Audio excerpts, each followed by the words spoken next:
السلام علیکم ورحمۃ اللہ وبرکاتہ۔ ام ہانی کی گرفتاری۔ ہانی بن عروہ کوفے میں ایک مقتدر شخصیت تھے۔ ابن زیاد کے ساتھ ان کے پہلے سے تعلقات تھے۔ حضرت مسلم بن عقیل کے آنے سے پہلے ان کا ابن زیاد کے پاس آنا جانا رہتا تھا۔ حضرت مسلم بن عقیل کے اپنے گھر آنے کے بعد انہوں نے بیماری کا بہانہ کر کے ابن زیاد سے میل ملاپ ترک کر دیا۔ ابن زیاد چونکہ تمام حالات سے باخبر ہو چکا تھا تو ایک دن اس نے ہانی کا ذکر کرتے ہوئے پوچھا کہ دوسرے امراء کے ہمراہ ہانی ہمیں ملنے کیوں نہیں آتا؟ لوگوں نے بتایا کہ وہ بیمار ہے۔ ابن زیاد نے کہا کہ مجھے معلوم ہوا ہے کہ وہ اپنے گھر کے دروازے پر بیٹھا رہتا ہے۔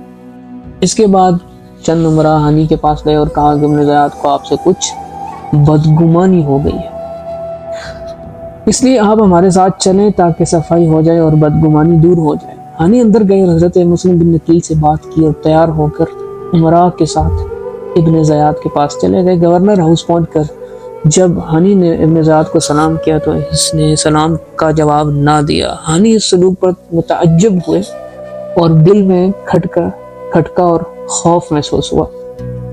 کچھ دیر بعد ابن زیاد نے کہا، اے ہانی، مسلم بن عقیل کہاں ہے؟ انہوں نے کہا، مجھے معلوم نہیں۔ اس پر وہ یمنی غلام اٹھ کھڑا ہوا جو حمص شام کے مسافر کے روپ میں قیام پذیر تھا، اور اس نے ہانی کے سامنے حضرت مسلم بن عقیل کے ہاتھ پر بیعت کی تھی اور 3000 درہم کا نذرانہ بھی پیش کیا تھا۔ ابن زیاد نے پوچھا کہ کیا تم اس کو جانتے ہو؟ ہانی نے کہا، ہاں۔ غلام کو دیکھ کر نادم ہوئے اور کہا، اے امیر، خدا آپ کا بھلا کرے، خدا کی قسم میں نے انہیں اپنے گھر آنے کی دعوت نہیں دی تھی بلکہ وہ اپنے آپ میرے گھر آ گئے تھے۔ ابن زیاد نے کہا، پھر انہیں یہاں لے آؤ۔ ہانی نے کہا کہ خدا کی قسم اگر وہ میرے پاؤں کے نیچے بھی ہوتے تو میں ان کے اوپر سے پاؤں نہ اٹھاتا۔ یہ سن کر ابن زیاد نے کہا، اسے میرے قریب لاؤ۔ جب ہانی کو ابن زیاد کے قریب لایا گیا تو اس نے ہانی کے چہرے پر نیزے سے وار کیا جس سے ان کا چہرہ اور ناک زخمی ہو گیا۔ ہانی ابن زیاد پر حملہ کرنے کے لیے ایک سپاہی سے تلوار چھین کر سونتنے لگے تو لوگوں نے انہیں پکڑ لیا۔ ابن زیاد نے کہا کہ اب تم نے اپنا خون حلال کر دیا ہے کیونکہ تم خارجی ہو۔ اس کے بعد ابن زیاد کے حکم سے انہیں ایک کمرے میں بند کر دیا گیا۔ ہانی کی قوم بنی مزہج یہ سمجھ کر کہ قتل کر دیے گئے ہیں گورنر ہاؤس کے دروازے پر جمع ہو گئے۔ ابن زیاد نے ان کا شور و غل سنا تو قاضی شریح سے جو ان کے پاس تھے کہا، آپ ان لوگوں کے پاس جائیں اور کہیں کہ امیر نے انہیں صرف مسلم بن عقیل کے بارے میں پوچھ گچھ کے لیے روک رکھا ہے۔ قاضی شریح نے ان سے جا کر کہا کہ تمہارے سردار زندہ ہیں اور امیر نے انہیں ایک ہلکی سی ضرب لگائی، تم واپس چلے جاؤ، خود کو اور اپنے سردار کو ہلاکت میں نہ ڈالو۔ اس پر وہ سب اپنے گھروں کو واپس چلے گئے۔ حضرت مسلم بن عقیل نے جب یہ خبر سنی تو سوار ہو کر نکل آئے اور اپنے حامیوں کو مدد کے لیے بلایا۔ فوراً ہی 4000 کوفی آپ کے گرد جمع ہو گئے۔ آپ انہیں لے کر ابن زیاد کی طرف روانہ ہو گئے۔ راستے میں آپ لوگوں کو ہانی کے معاملے کی طرف توجہ دلاتے رہے اور انہیں اختلاف و انتشار سے بچنے کی تلقین کرتے رہے۔ اس دوران گورنر ہاؤس کے محافظوں نے آپ کو دیکھ لیا اور چلائے کہ مسلم بن عقیل آ گئے ہیں۔ ابن زیاد اور اس کے ساتھی بھاگ کر محل میں داخل ہو گئے اور دروازے بند کر لیے۔ حضرت مسلم بن عقیل محل کے دروازے پر پہنچ کر اپنے لشکر سمیت ٹھہر گئے۔ مخالف قبائل کے سردار جو کہ اس وقت ابن زیاد کے پاس موجود تھے، ابن زیاد کے حکم سے محل کی دیواروں پر چڑھ گئے اور اپنی اپنی قوم کے ان آدمیوں کو جو حضرت مسلم بن عقیل کے ساتھ تھے انہیں واپس چلے جانے کا کہا اور ان سے کچھ وعدے بھی کیے اور ڈرایا دھمکایا۔ اس کے علاوہ ابن زیاد نے کچھ سرداروں کو محل کے باہر بھی بھیجا تاکہ دوسرے لوگوں کو مسلم بن عقیل کی حمایت سے باز رکھ سکیں اور ساتھ والوں کو خبردار کر سکیں، جس میں وہ کامیاب رہے۔ انہوں نے کچھ اور حربے بھی استعمال کیے، یعنی کسی عورت کو اس کے بیٹے بھائی کے پاس بھیجا اور انہیں امام کا ساتھ چھوڑ کر گھر چلنے کی یوں ترغیب دی کہ حضرت مسلم بن عقیل کے پاس تمہارے علاوہ اور بھی بہت سے لوگ موجود ہیں، تمہارے چلے جانے سے کوئی فرق نہیں پڑے گا۔ کچھ لوگ اپنے عزیزوں کے پاس آئے اور انہیں شامی فوجوں کی طاقت سے مروب کیا۔ فوج کی شام سے روانگی کی خبر سنی اور وہ واپس نہ جانے کی صورت میں شامی فوج سے مقابلہ اور انجام سے ڈرایا۔ نتیجہ یہ ہوا کہ رفتہ رفتہ لوگوں نے حضرت مسلم بن نقیل کا ساتھ چھوڑنا شروع کر دیا اور نماز مغرب تک صرف 30 آدمیوں کی مٹھی بھر جماعت آپ کے ساتھ رہ گئی۔ آپ نے انہی 30 افراد کے ساتھ نماز مغرب ادا کی اور آہستہ آہستہ وہ بھی ساتھ چھوڑ گئے، اور اب یہ حالت تھی کہ کوئی بھی حامی یا ہمدردی جتانے والا بھی ساتھ نہ تھا۔ اندھیرا چھا گیا اور آپ پریشانی کے عالم میں چلتے رہے اور طوع نامی ایک عورت کے دروازے پر جا پہنچے، جو اپنے گھر کے دروازے پر بیٹھی اپنے بیٹے بلال کا انتظار کر رہی تھی۔ حضرت مسلم بن نقیل نے اس عورت سے کہا مجھے پانی پلائیں۔ اس نے آپ کو پانی پلایا اور کچھ دیر کے لیے اندر چلی گئی۔ دوبارہ جب باہر نکلی تو بدستور اجنبی کو دروازے پر پایا۔ اس نے پوچھا کہ کیا تم نے پانی نہیں پیا؟ آپ نے فرمایا کہ پی لیا۔ تو وہ بولی کہ بعافیت سے چلو اور اپنے گھر جاؤ، تمہارا میرے گھر کے دروازے پر کھڑا رہنا مناسب نہیں۔ اس پر آپ جانے لگے تو فرمایا کہ اللہ کی بندی، اس شہر میں میرا کوئی گھر اور قرابت داری نہیں، کیا آپ مجھ پر ایک احسان کریں گی جس کا کل ہم آپ کو اتنا اجر بھی دیں گے جو آپ کو کفایت بھی کرے گا؟ اس نے کہا کہ بندہ خدا وہ کیا احسان ہے؟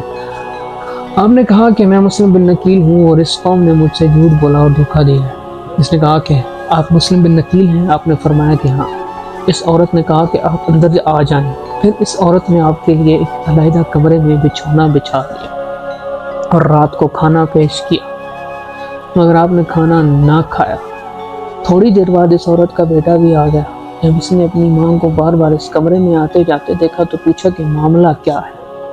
اس عورت نے کہا کہ بیٹا اس بات کو چھوڑو، مگر جب بیٹے نے اصرار کیا تو اس کی ماں نے راز فاش نہ کرنے کا عہد لے کر اسے حضرت مسلم بن نقیل کا حال بتایا۔ اس پر وہ ساری رات خاموشی سے لیٹا رہا اور کوئی بات نہ کی۔ پھر ابن زیاد اپنے امراء اور اشراف کے ساتھ محل سے نیچے اترا اور جامع مسجد میں نماز ادا کی۔ نماز کے بعد امراء سے حضرت مسلم بن نقیل کا مطالبہ کیا اور اعلان کیا کہ جس کے پاس وہ پائے گئے اور اس نے ہمیں اطلاع نہ دی تو اس کا خون ہمارے لیے مباح ہوگا، اور جو شخص انہیں لے آئے گا اسے انعام دیا جائے گا۔ اس کے علاوہ ابن زیاد نے مسلم بن نقیل کی تلاش کا کام پولیس کے سپرد کیا اور انہیں سختی سے چوکس رہنے کی ہدایت کی۔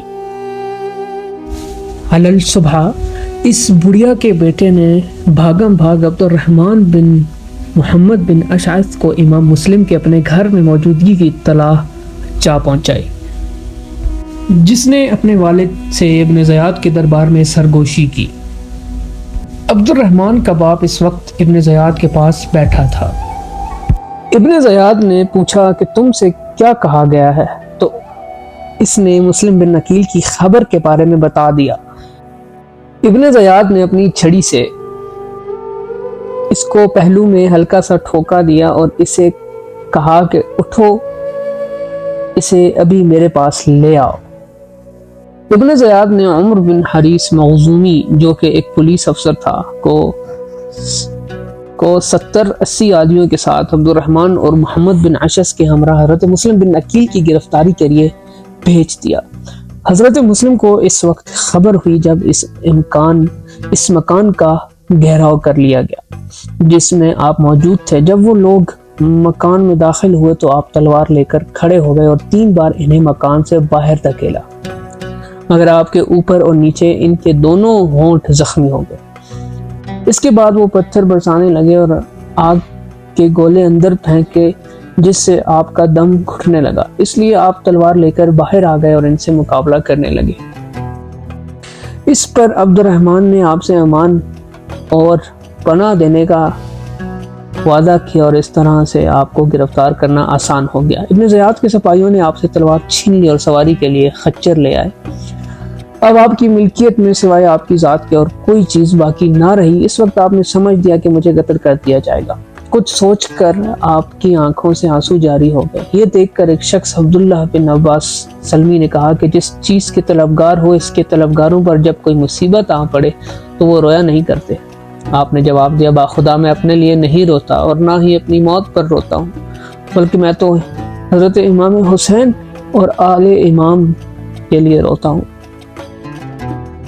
پھر آپ محمد بن اشعث کی طرف متوجہ ہوئے اور کہا کہ اے اللہ کے بندے، میرا خیال ہے کہ تم مجھے پناہ دینے کا عہد پورا نہ کر سکو گے۔ کیا تم بھلائی کر سکتے ہو کہ میری طرف سے امام حسین کی طرف کسی آدمی کو بھیج دوں، کیونکہ مجھے یقین ہے کہ وہ گزشتہ کل یا آج اپنے اہل و عیال کے ساتھ تمہاری طرف روانہ ہو چکے ہوں گے۔ مجھے ان کی بہت فکر ہے۔ قاصد انہیں جا کر کہے کہ مجھے ابن عقیل نے بھیجا ہے، جو کہ قوم کے ہاتھوں گرفتار ہے اور جو معلوم نہیں صبح یا شام کو قتل ہو جائے گا۔ آپ اپنے اہل و عیال کے ساتھ واپس چلے جائیں، کہیں ایسا نہ ہو کہ اہل کوفہ آپ کو بھی دھوکہ دیں۔ یہ آپ کے والد کے وہی اصحاب ہیں جو ان سے چھٹکارا حاصل کرنا چاہتے ہیں، خواہ ان کی طبعی موت کی صورت میں واقع ہوتا، خواہ ان کے قتل کی صورت میں۔ اہل کوفہ نے آپ سے اور مجھ سے جھوٹے وعدے کیے تھے اور دروغ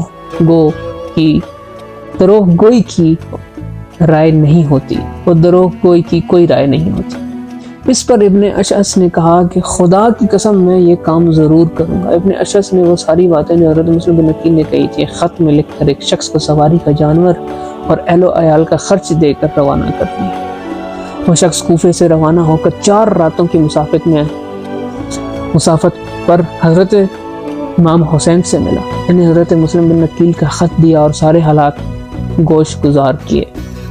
اس پر حضرت امام حسین نے فرمایا جو مقدر ہو چکا ہے وہ نازل ہو کر رہے گا، ہمارا اور ہمارے حمایتیوں کا فیصلہ خدا کے حضور ہوگا۔ جب حضرت مسلم بن عقیل زخمی حالت میں اور خون آلود چہرے اور لباس کے ساتھ تشہنہ لب گورنر ہاؤس پہنچے تو وہاں عمرہ اور کچھ دوسرے لوگ بھی ابن زیاد سے ملنے کے لیے اجازت کے منتظر تھے، جن سے حضرت مسلم بن عقیل کی جان پہچان تھی۔ وہاں ایک طرف ٹھنڈے پانی کا ایک مٹکا پڑا تھا۔ حضرت مسلم بن عقیل نے اس میں سے پانی پینے کا ارادہ کیا تو ایک آدمی نے کہا کہ خدا کی قسم جہنم کا کھولتا ہوا پانی پینے سے پہلے تو اس مٹکے کا پانی نہیں پیے گا۔ آپ نے اسے کہا کہ کھولتا ہوا پانی پینے اور ہمیشہ کے لیے بھٹکتی آگ میں داخل ہونے کا زیادہ حقدار ہے، تو حقدار ہے۔ آپ تھکاوٹ اور پیاس کی شدت سے ٹیک لگا کر بیٹھ گئے۔ اس پر عمارہ بن عقبہ بن ابی معیط نے اپنے غلام کو بھیج کر گھر سے ٹھنڈے پانی کا ایک پیالہ منگوا لیا۔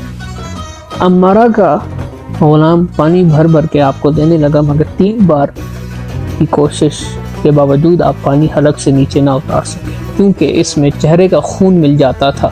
کافی کوشش کے بعد جب آپ نے پانی پیا تو پانی کا پیالہ ہٹاتے ہی آپ کے سامنے کے 2 دانت نیچے گر گئے۔ اس پر آپ نے فرمایا کہ الحمدللہ رزق مقسوم میں سے پانی پینا ابھی میرے لیے باقی تھا۔ اس کے بعد حضرت مسلم بن عقیل کو ابن زیاد کے سامنے پیش کیا گیا۔ جب آپ اس کے سامنے پیش ہوئے تو آپ نے سلام نہ کیا۔ دربان نے پوچھا کیا تم امیر کو سلام نہیں کرتے؟ آپ نے کہا نہیں، اگر اس کا ارادہ مجھے قتل کرنے کا ہے تو مجھے اس کی حاجت نہیں، اگر اس کا ارادہ مجھے قتل کرنے کا نہیں تو اسے سلام کرنے کے اور بہت سے مواقع پڑے۔ اب ابن زیاد آپ سے مخاطب ہوا کہ اے ابن عقیل، لوگوں میں اتفاق اور یکجہتی تھی اور ان کی بات ایک تھی، تم آئے اور ان میں پھوٹ ڈال دی، ان کو ایک دوسرے کے خون کا پیاسا بنا دیا۔ آپ نے کہا ہرگز نہیں، میں اس کام کے لیے نہیں آیا، بلکہ میرا آنا تو اس لیے ہے کہ عدل و انصاف قائم ہو اور اللہ کی کتاب کا حکم نافذ ہو۔ حضرت مسلم بن عقیل کی شہادت۔ حضرت مسلم بن عقیل اور ابن زیاد کے درمیان طویل گفتگو ہوئی، جس میں ابن زیاد مختلف الزامات لگاتا رہا اور آپ ان الزامات کا جواب دیتے رہے، اور آخر کار آپ نے جان لیا کہ اس نے آپ کو قتل کرنے کا حتمی فیصلہ کر لیا ہے، تو آپ نے اسے کہا کہ مجھے وصیت کرنی ہے، مہلت دو۔ ابن زیاد نے کہا کہ آپ وصیت کر سکتے ہیں۔ آپ نے حاضرین پر نظر ڈالی تو ان میں عمر بن سعد بن ابی وقاص بھی موجود تھا۔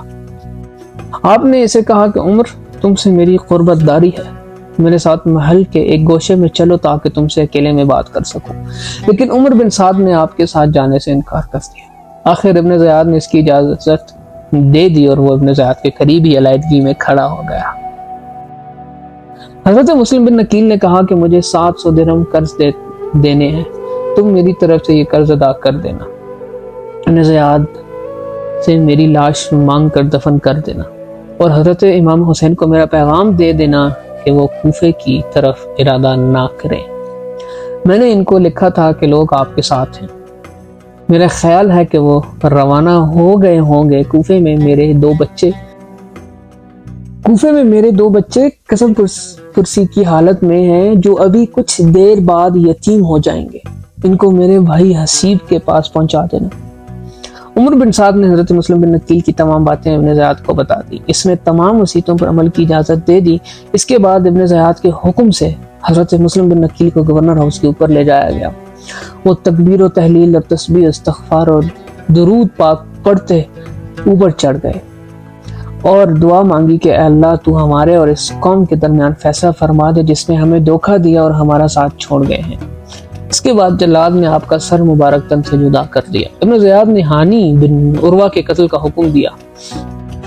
ہانی کو قتل کر دیا گیا اور ان کی لاش کوفے کے مقام کے ناسا پر لٹکا دی گئی۔ بعد میں ابن زیاد نے کچھ دوسرے لوگوں کو بھی قتل کیا اور شام کی طرف سارے واقعات یزید کو لکھ کر بھیج دیے۔